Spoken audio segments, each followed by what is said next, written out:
An economic system that collapses in a major way twice in 75 years, and that has serious downturns. And those of us in New York should remember that in 1974 and 75, we had a doozy here in the United States, and in New York particularly. That's an extraordinarily unstable economic system. I used to tell my students, if you lived with a person as unstable as this economic system, you would long ago have either moved out or insisted that he or she get professional help. But most of us live with this economic system as if there were no alternative.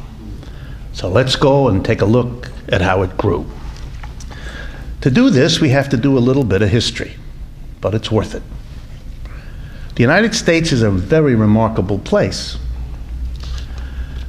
For 150 years, from shortly after the beginning of our existence as a nation, roughly 1820, 1830, a few years after our independence, to 1970, for about 150 years, the United States was a place where the wages went up, decade after decade. It's kind of amazing.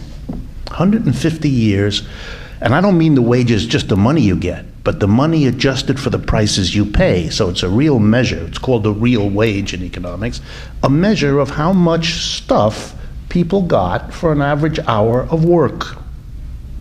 It rose for 150 years. There's probably no other capitalist economy that was able to deliver that record to its people. It helps to explain why so many people came here as immigrants, because they calculated that their shot was better at a good life here than where they came from, and they were right. And it produced here in the United States a remarkable mentality, understandable. People began to believe they lived in a really charmed place. Wow. The world has somehow organized to make something happen here that doesn't happen anywhere else. Decade after decade. And so Americans began to believe that every generation lives better than the one before, your kids will do better than you, your grandkids still better than them, that it's somehow built in. Go to school, learn, work hard, and you will arrive. And that's an understandable interpretation. Why was that true? Why did the wages go up if it didn't anywhere else? What was it that was unique about the United States? And I don't want to burst anyone's bubble here, but the explanation in economics is really pretty simple. We call it in economics a labor shortage. See, the Europeans who came here, and there's no polite way to say this, did away with the people who they found. And even if they hadn't, it's not clear that those local folks, the Native Americans, whatever, have worked for them. But they did away with them, took the land, and discovered quickly that the land is very fertile, the sea coasts are very navigable, it's a good place to do business. And business was done, and business was good. Profits were earned. But every time a business tried to grow with its profits, there was no one to work. There weren't enough people. And so in order to solve the problem, you had to bring people here. White people were brought here by inducing them to come. Black people had no choice. But for the white people, the way to bring them was by offering higher wages than they could get where they had been, so that the relatives who came first could tell those left behind, it's true, you do get better wages. And then there was a problem they discovered, that it wasn't enough to pay higher wages to bring people here. Because all the land had been taken away from the Native Americans, you had to keep raising their wages, because if you didn't, in New York or Philadelphia or Boston, they would just get up and leave and go west and get a farm. They had all been farmers anyway. So you had to raise the wages to bring them, and then you had to raise the wages to keep them. Not a complex story. That's why wave after wave of immigrants had to be brought here. We were always in a labor shortage. Then in the 1970s, again, no mystery. There's no mystery here. For those of you that are wondering, there is a question, which is if what the story I'm telling you is one you hadn't heard before, you ought to wonder why that is. But there's no mystery here. In the 1970s, the labor shortage stopped. And it never resumed. And the reasons are not hard to find. Number one, the American business community discovered the joy of the computer. You could replace an awful lot of people with a computer. Before the 1970s, when you went to a supermarket and you took a box of cereal from here and a can of soda from there and a pound of coffee from there had to be people who kept track of all of that and ran in the back and got more to replace what you had purchased and taken home. Huge numbers of people. Now, one college student sitting in front of a computer in Boise, Idaho, can keep track of exactly how many rolls of toilet paper have been removed from a supermarket in Brooklyn. And you don't need anyone in the store in Brooklyn. He hits a button that orders the replacement box of the rolls for the time you need them to take care. Wow. Thousands of people, jobs gone. So the first thing that happens, it's really interesting in the 1970s, is that the demand for labor goes down because the computer wipes out huge numbers of jobs. Number two, American businesses reacted to 150 years of rising wages that they had to pay. And one of their reactions, they left the United States and went looking to hire cheaper workers someplace else. And what began as a trickle became a stream, and then, to this day, a flood.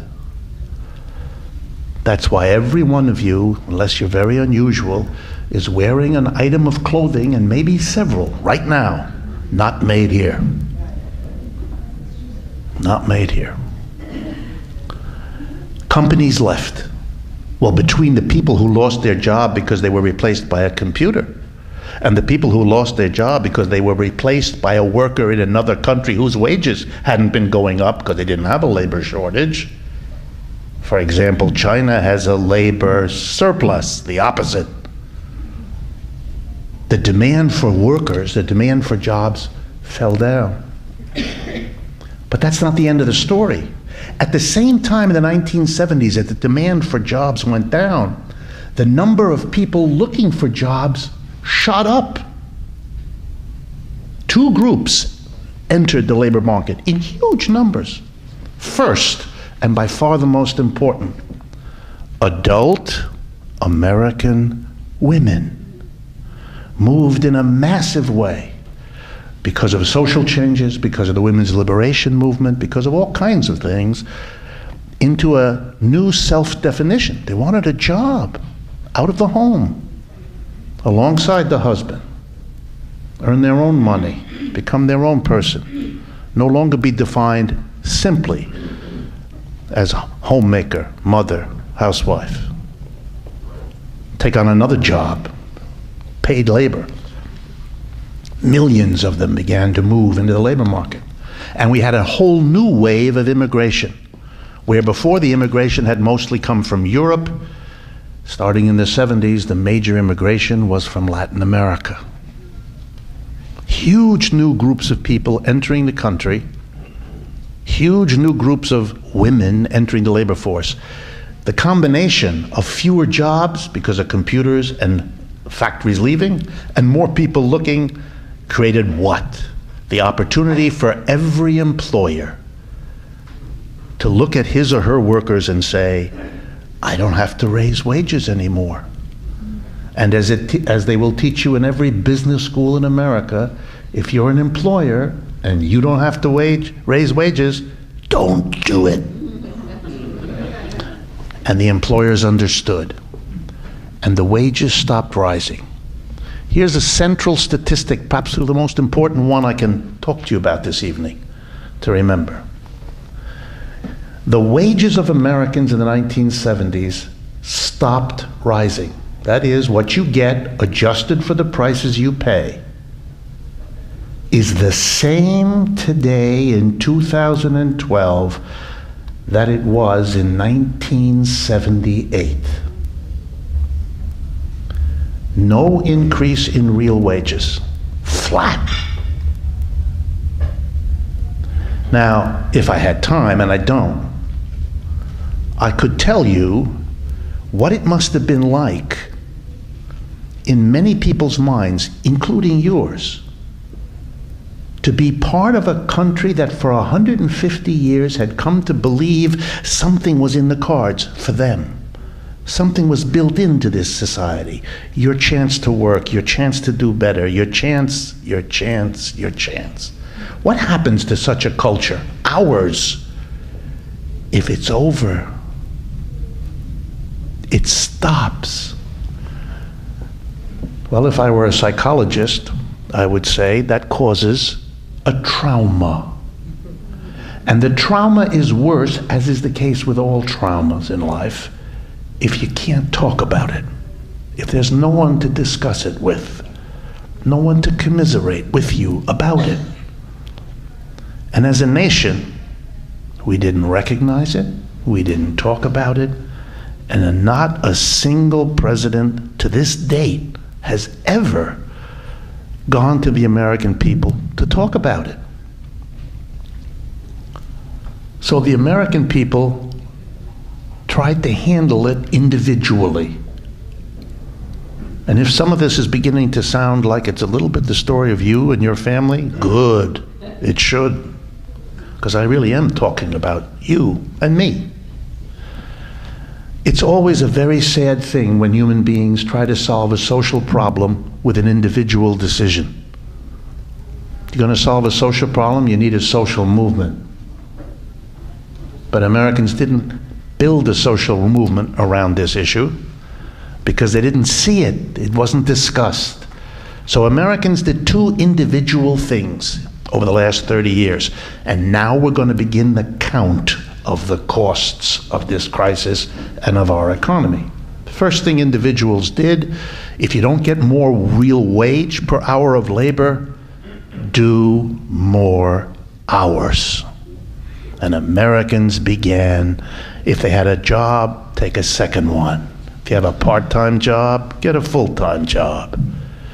If you're a teenager, do something on the afternoon and the weekends. And if you're a retired person, come back out of retirement. If you're a family whose emotional life has been held together by the mother, give up your emotional life because mama has to go out to work. 30 years ago, if you turned on the television, what you saw was the celebration of a stylized family. Father gets up, puts on a shirt and tie, and goes to work. Mom stays home, takes care of Dick and Jane and the little dog Spot, and has everything ready for the dinner when the hubby comes home. Today you turn on the television and the family you see is a fundamentally dysfunctional collection of people who don't like each other.